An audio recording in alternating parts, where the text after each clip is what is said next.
Hello, welcome to this lecture on the discussion of PGTRB chemistry previous year questions. In this lecture, I am going to discuss Unit 2 questions that appeared in 2019 examination. Okay, let's get into the questions. This is question number 1. A mixture of enantiomers shows 50% enantiomeric excess of R isomer.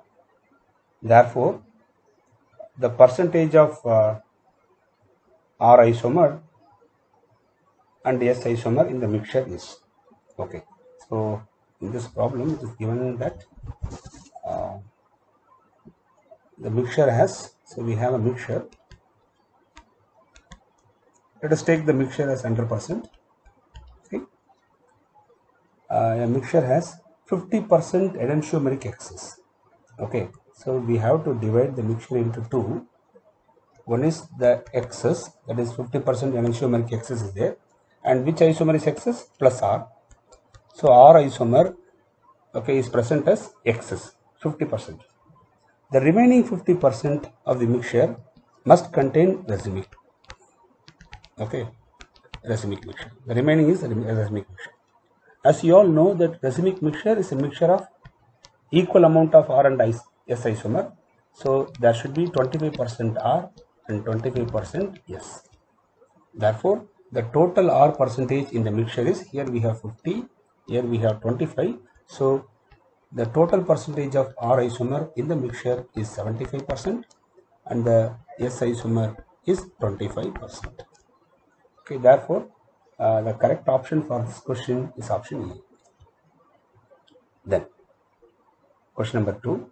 Which of the following compound is optically active? Okay, as we all know that all optically active compounds are chiral. Okay, so optically active molecule or compound must be chiral. Okay, must be a chiral compound or chiral molecule, right? So we need to identify among the four which is not chiral, because they are asking which is not optically active.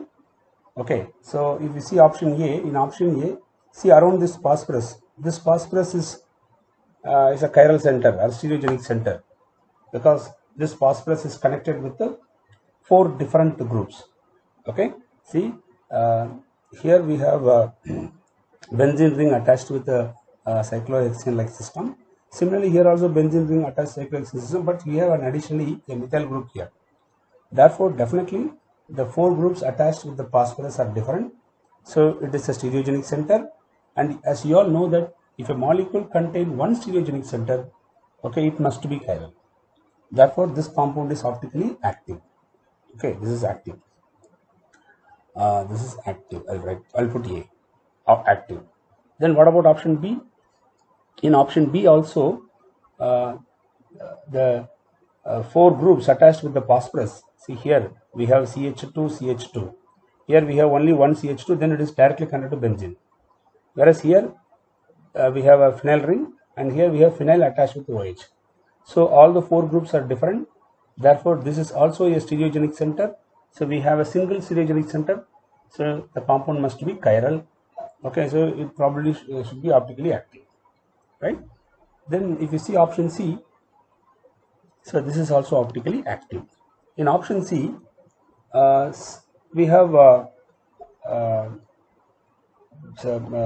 benzene ring, okay, which are connected in a series manner, such that the end of the series are connected and form a cyclic system.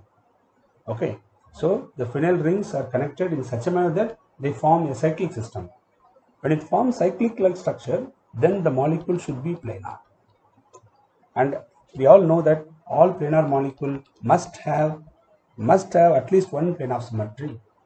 Okay, so presence of plane of symmetry, right, makes the molecule achiral. So this molecule is achiral. Therefore, this compound should be optically inactive. Okay, so this is an inactive molecule, right? So the correct option for this question is option C. What about option D? In option D, if you see this carbon, right, this carbon is attached with the 4 different groups, right? So we have single stereogenic center, so this molecule should be chiral. So this is also optically active. So the correct option for this question is option C. Okay, then suppose if the phenyl rings are connected in such a manner that if the ends are not connected, then they may form helicins. Okay, you may get hexahelicin, for which the mirror image is non-superimposable. So hexahelicin is chiral, but here the rings are connected in such a manner that they form a planar structure. So this molecule is achiral. Right there. Question number 3. For an asymmetric synthesis of a compound A, optical purity is estimated to be 0, which indicates that product is a mixture of. Okay, so it is given optical purity is estimated to 0. Listen, optical purity is given 0. It means it is not a asymmetric synthesis at all. Okay, optical purity 0 means, right, the mixture should be a racemic mixture. Okay, racemic mixture means 50% R isomer, 50% S isomer should be there. So the correct option for this question is option A. Okay, whenever optical purity is 0, you cannot claim this reaction as asymmetric synthesis. Okay, and it also indicates that the mixture should be a racemic mixture. Right? Yeah. Question number 4. Predict the major product obtained in the following reaction based on Crom's rule. Yeah. So here this carbon containing carbonyl group, okay, it's an aldehyde, and the adjacent carbon, that is the rear carbon, is a chiral carbon. Okay, and if you treat it with the methyl magnesium iodide followed by hydrolysis, we will get this carbonyl carbon become chiral. Since the rear carbon is already chiral, this reaction will end up with the diastereomeric product. Okay, so this reaction is an diastereoselective reaction, right? So what is the major product for this reaction, right, that we have to identify using Crom's rule? Let me write it in the next page. So in the given molecule, the front carbon contains the carbonyl group and then hydrogen, front carbon. And what are the groups attached with the rear carbon? One methyl, one hydrogen, one phenyl group. Okay, in clockwise manner. Right. I will just draw as such. Right. One methyl group, one hydrogen, and a phenyl group, C6H5. Right. And you know very well, among these groups, this is small group, this is medium size group, and this is large group.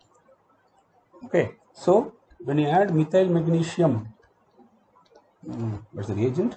Methyl magnesium bromide, nucleophilic attack will occur. Okay, this nucleophile will approach through the side where small group is present. Okay, so it will approach the carbonyl carbon from the side where small group is present, because steric entrance is very less, so you will get major product. Okay, so after the attack of the nucleophile, you will get this species, because after treating with the methyl magnesium bromide, we are hydrolyzing. Okay, therefore this methyl group will enter from this direction, and you will get O minus. That O minus get protonated with H plus, you will get OH. Okay, and keep this hydrogen as such. So this is the reaction that happened in the carbonyl carbon. Keep the rear carbon as such. What are the groups present in rear carbon? Hydrogen and phenyl group, C6H5 phenyl group. Then this side we have methyl. Keep the groups which are present in rear carbon as such. Right. Now this is actually eclipsed conformation of Newman projection. Right. It is very easy to convert Newman projection into Fischer if it is present in eclipse conformation. Right. So the compound is already present in eclipsed conformation. So this is eclipsed conformation in Newman projection. Okay, so you can convert this directly into Fisher. Okay, it is very easy how to do that. Listen, this is front carbon and this is rear carbon. In the front carbon, see the group which is present down is hydrogen, and in the right hand side we have methyl, and left hand side we have OH. Okay, in the rear carbon we have hydrogen in the right hand side, methyl group in the left hand side, and phenyl group is present down. Bring it up. You should bring it up. Okay, so this is the Fisher projection of the compound. Now let us analyze the options. See, in all the options, if you see, phenyl group is present at the bottom. See here, in all the options, phenyl group is present at the bottom, OH group is present at the top. So what I am going to do, let me bring this phenyl group down. Okay, I am going to bring the phenyl group down. So what I am going to do, I am going to rotate this molecule, this entire molecule, I am going to rotate by 180 degree in plane rotation, right? So in plane rotation through 180 degree angle.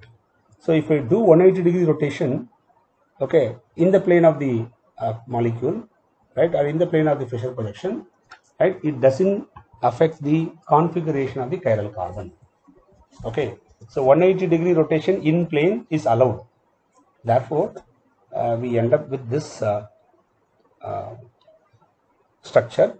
See, this is front carbon, this is rear carbon. If you do 180 degree rotation, front carbon will go up and the rear carbon will come down, right? So the phenyl group will come down and the hydrogen which is present here, that will go up. Then in the front carbon, see, OH group is present in left hand side. When you do 180 degree rotation, the OH group will go here. Similarly, in the front carbon, in the initial structure, the methyl is present in the right hand side. When you do 180 degree rotation, methyl group will come to left. Similar change will happen in the rear carbon also. So the hydrogen present in right hand side will come to left and methyl will come to right. Okay. Now, so I brought phenyl group down. Now we have to bring OH group to the top.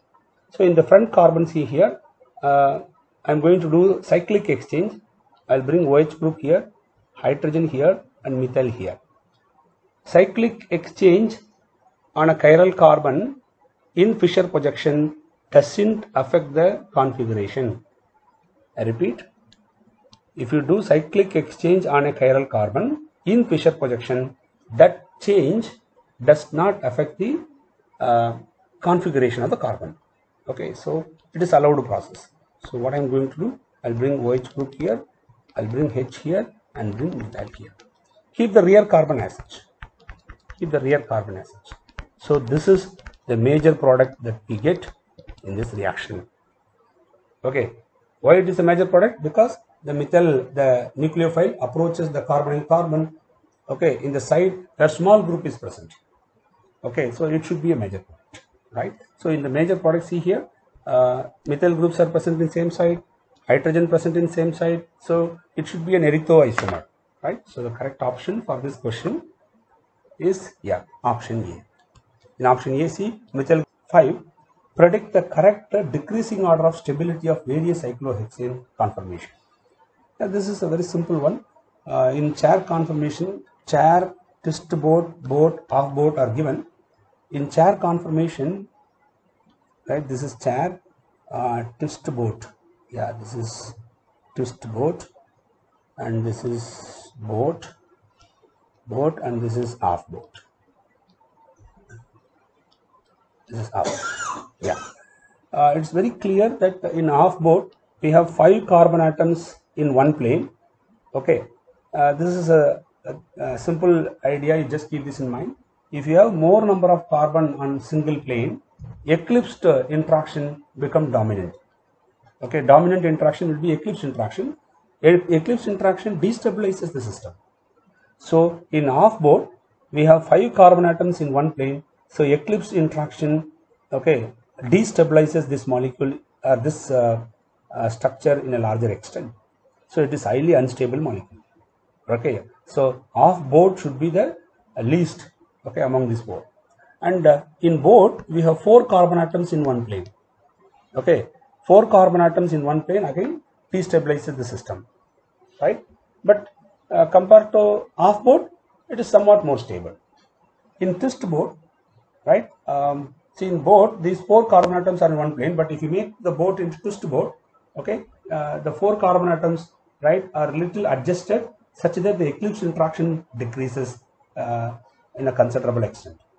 Therefore, twist board is more stable over board. In chair, yes, all the carbon atoms, right, adjacent carbon atoms, if you see, right, they have staggered structure, so there is no eclipse interaction, right, in chair conformation. Therefore, chair conformation is the most stable conformation, right, in cyclohexane, right? So the correct option for this question is option A, right? Chair, then twist board, then board, then off board, right? Then question number 6. Transdecaline can be considered as the derivative of 4 options are given: cis, equatorial, axial, 1,2 disubstituted cyclohexane. Okay, so see, in all the 4 options, cyclohexane derivatives are given. So we have to analyze transdecaline is which type of derivative of cyclohexane. Okay, so let me draw the transdecaline first. Transdecaline, right? This is the structure of transdecaline.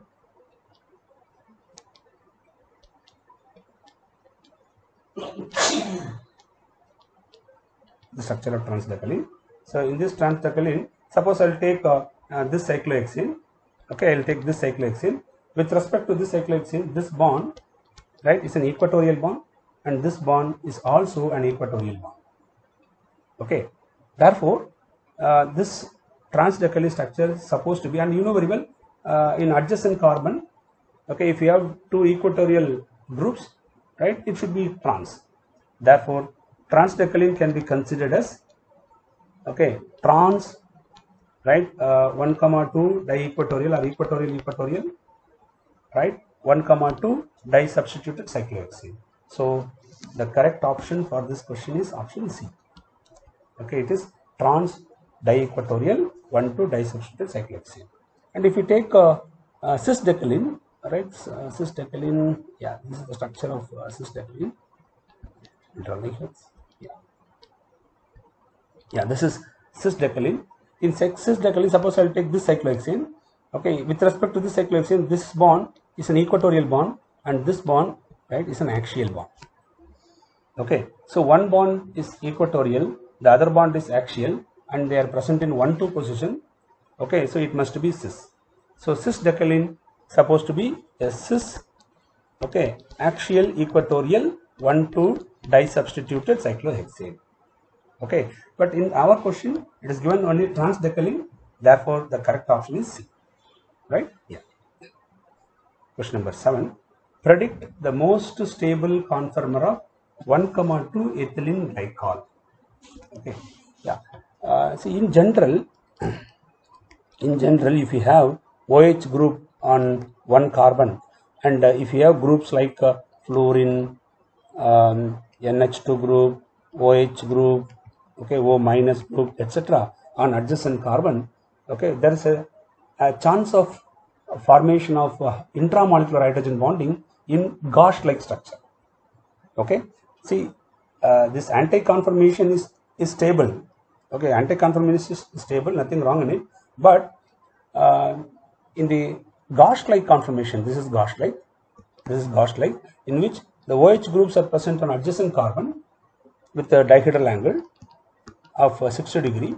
Okay, the OH groups are present on the adjacent carbon with a dihedral angle of 60 degree, right? Which is, this structure is this structure can make the molecule to form intramolecular hydrogen bonding. Okay, let me draw here. See, we have a OH group here, and we have a OH group here, and between this oxygen and this hydrogen there is a formation of intramolecular hydrogen bonding. This intramolecular hydrogen bonding stabilizes this conformation in larger extent compared to anti. This is anti-conformation. Compared to anti-conformation, this conformation become more stable due to the presence of intramolecular hydrogen bonding. So the correct option for this question is option B. Not only in this molecule, in all these type of substituents, okay, whether you have fluorine or NH2 or OH group or O minus group, in all these substituents, right, we get the gauge-like structure as more stable structure. Okay. Question number 8. Pick out the major product formed in the following elimination reaction. Yeah. See, an elimination reaction requires anti-periplanar structure, right? So here we have the group bromine, which is actually considered as the leaving group, okay, and here we have hydrogen, which is also leaving group, and the two leaving groups are present exactly in anti conformation, so which is the required conformation for anti-elimination, right? So you need not disturb the remaining structure or the structure of the conformation of the molecule, because this given conformation itself has the required orientation, right? So now if you do elimination, this hydrogen comes out as H plus, and this bond will migrate, so that you will get a double bond between the front carbon and the rear carbon.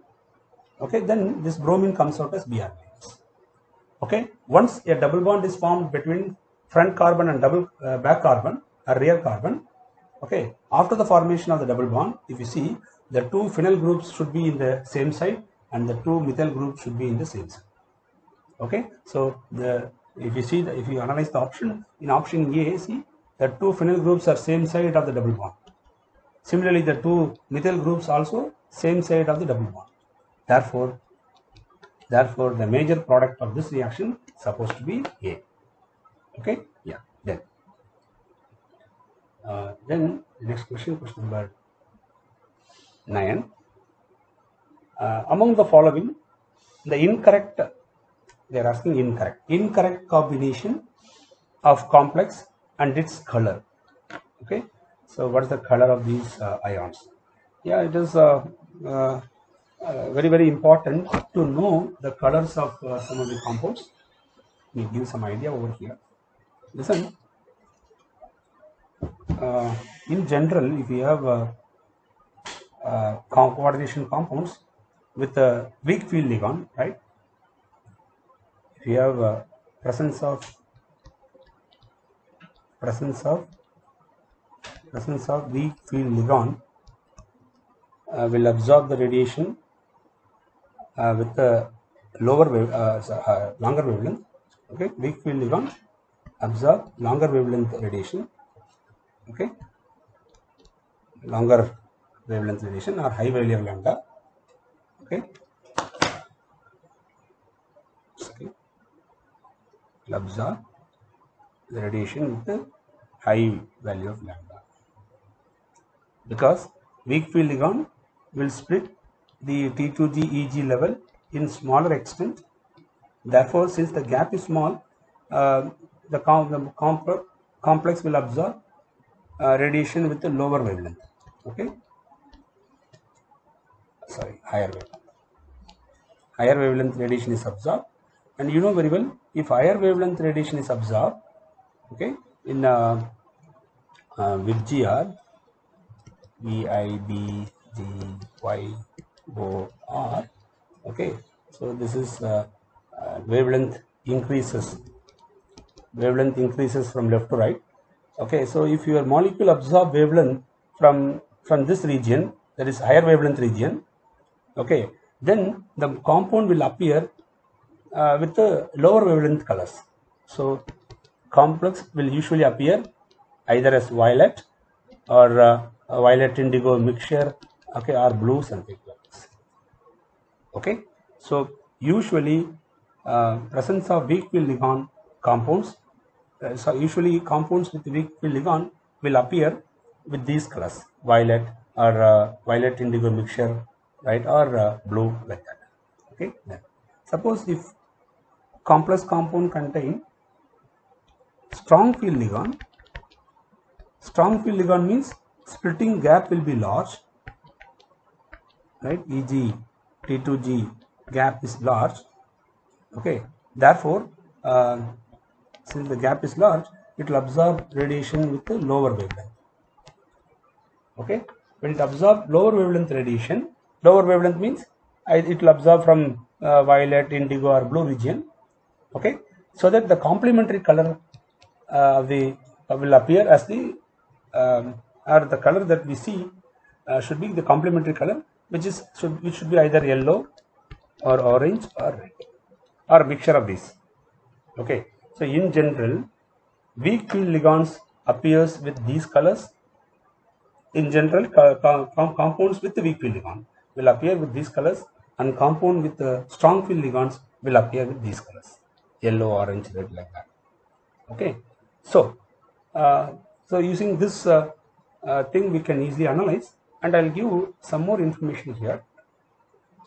This is very important, and everyone should know this.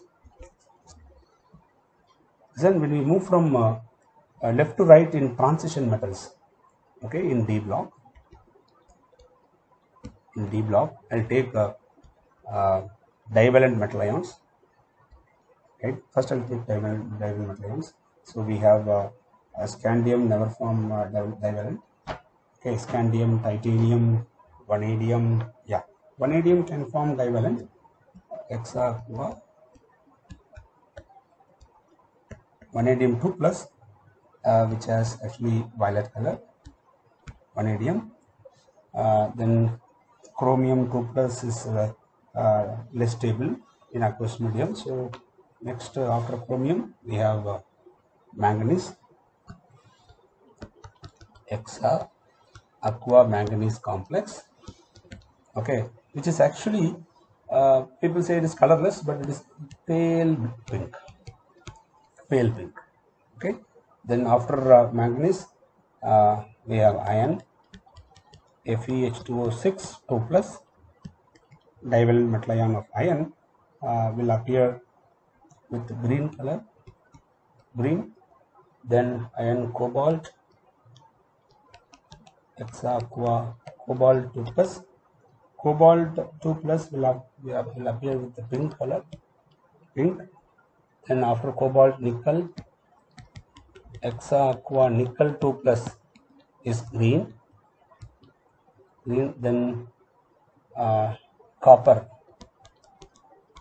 hexa aqua copper 2 plus is blue. After copper, we have zinc, hexa aqua zinc 2 plus, okay, which is colorless. So this is regarding divalent metal ion. Okay, just remember the colors of these complex ions. Okay, then colors of trivalent metal ions. So in trivalent metal ions, we have scandium hexa aqua complex, which is colorless. I'll put simply C. Then titanium hexa aqua complex. Okay, titanium is purple. Hexa aqua titanium will appear with the purple color. Then scandium titanium, then vanadium, hexa aqua vanadium 3 plus will appear with yellow color. Then chromium, hexa aqua chromium 3 plus, chromium 3 plus will appear with violet color. Okay, then manganese plus 3 state in aqueous medium is less stable, so I'm not going to consider that. After manganese, we have iron FeH2O6 3 plus. Okay, FeH2O6 3 plus is usually appear as brown to yellow, so let me put it as okay, hexa aqua yellow. Okay, then after iron 3 plus, chromium ion, then cobalt, hexa aqua cobalt 3 plus. Hexa aqua cobalt 3 plus is blue, cobalt, iron cobalt, nickel plus 3 state is less stable, so you need not worry. Copper doesn't form plus 3, and zinc doesn't form plus 3. So these are all some of the colors of the ions that you should remember. Okay, yeah. So now if you analyze the given options, see hexa aqua nickel 2 plus is blue green Yeah, it is green actually. It appears slightly blue green. That's correct. Then Hexa Aqua titanium 3 plus is purple. That's correct. Hexa cyano cobalt 3 minus. Right. We have strong field Ligand here. With the strong field Ligand, I have told you, if you have strong field Ligand, the color usually will appear as yellow, orange, or red. But what is the exact color of this cobalt Hexa cyano? Okay, which is pale yellow, right? Yeah, so that is also correct. Usually it will appear yellow, orange, or red, so that is also correct. Then D, hexamine cobalt, right? Hexamine cobalt is given cobalt 2 plus, right? Is given as blue, but the color of this compound is actually yellowish orange. Right? It's yellowish. It's not blue. It's yellowish orange. Right? So the correct option for this question is option D, because they are asking incorrect combination. This is the incorrect combination for this question. Okay, hexamine cobalt plus. Right? Then next question. Pick out the wrong statement. The formation of inner orbital octahedral complexes of nickel 2 plus is not possible. Yes, nickel 2 plus has 3d8 configuration. Okay, so in the presence of a weak field Ligand, right, you will get this electronic arrangement in the 3d subshell, right? What is the arrangement? 1, 2, 3, 4, 5, 6, 7, 8. We have 2 unpaired electrons and there is no empty orbitals, okay, to form inner orbital complex. Therefore, inner orbital complex formation is not possible with the weak field Ligand. What about with strong field Ligand? If strong field Ligand present, then the electronic configuration of 3d subshell becomes 2, 4, 6, 8. So in the presence of strong field Ligand, pairing up of electron takes place. Therefore, the 4 orbitals get filled. The 4 orbitals filled with the paired electrons, and the 5th orbital become empty. But to form octahedral complex, you require 2 empty orbitals. Okay, so with 1 empty orbital, it cannot form inner orbital complex. Therefore, even with the strong field Ligand, right, inner orbital complex formation is not possible in nickel 2 plus. So this statement is a correct statement, but we need to identify the wrong statement. So this is correct statement. What about option B? Hexamine cobalt 3 plus ion is diamagnetic.